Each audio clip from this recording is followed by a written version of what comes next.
In China, there is a love story that begins in the rain. A young man meets a beautiful woman by a lake. He offers her his umbrella. They fall in love, they get married. But the woman is hiding a secret. She is not human. She is a snake. And when the truth comes out, their love does not become a fairy tale.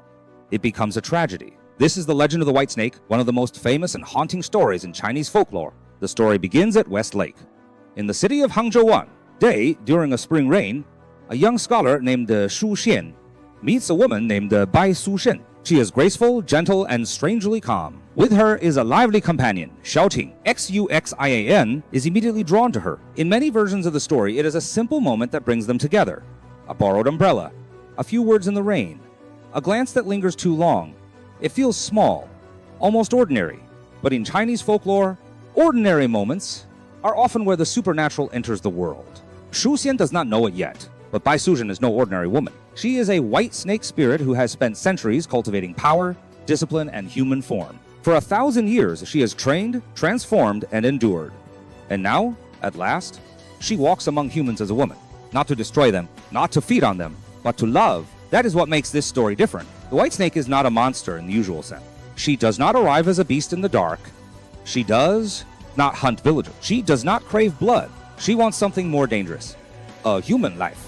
A human future. A human heart. Shu Xian and Bai Su-shen fall in love quickly.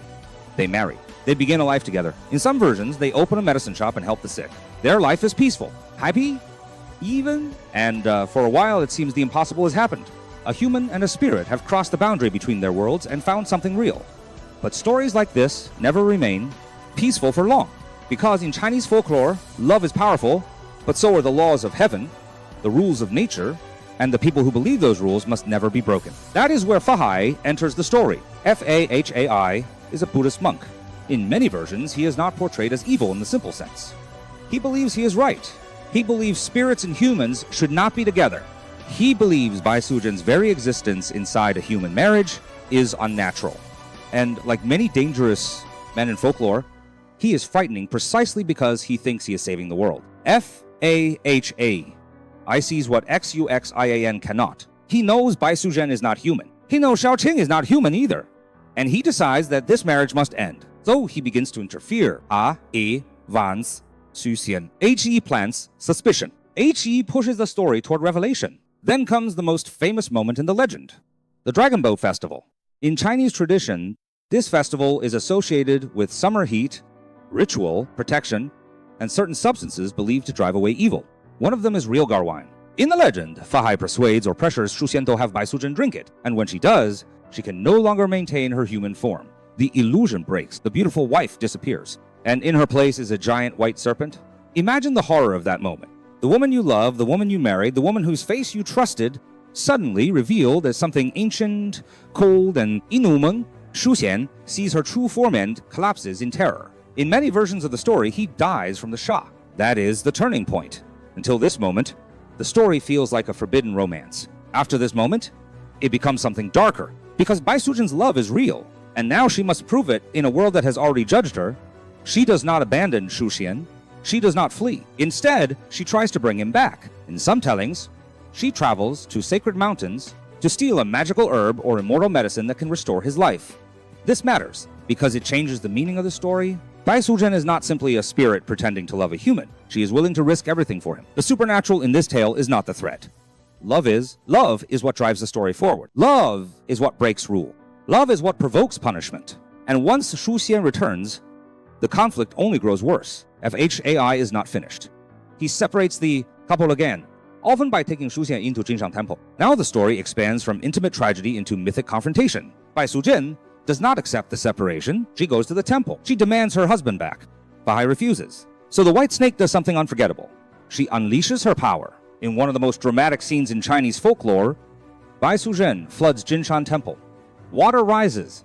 Chaos erupts. The world of order and ritual is swallowed by force.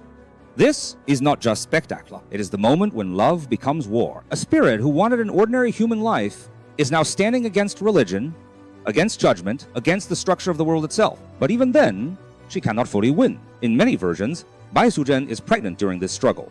Her strength begins to fail. The battle takes too much from her. And tragedy, once it begins, usually does not stop halfway. Eventually, Fahai overpowers her. The ending varies across retellings, but the most famous version is the one people remember best. Bai Suzhen is imprisoned beneath the Laifeng Pagoda, buried, sealed away, trapped under stone, not because she killed indiscriminately, not because she was pure evil, but because she loved to cross a boundary the world refused to let her cross. That is what gives the White Snake legend its power. It is not just a ghost story, not just a monster story, not just a romance. It is a story about love and judgment, about what happens when something inhuman becomes more loyal, more loving, and more human than the people trying to condemn her. That is why this legend survived. Over the centuries, the White Snake stopped being just a dangerous spirit in older supernatural tales. She became something more complicated, a tragic heroine, a forbidden wife, a woman who loved too deeply in a world built to punish her for it. And that is why the story still works today. Because beneath the magic, beneath the snakes and monks and floods and towers, there is a very human fear.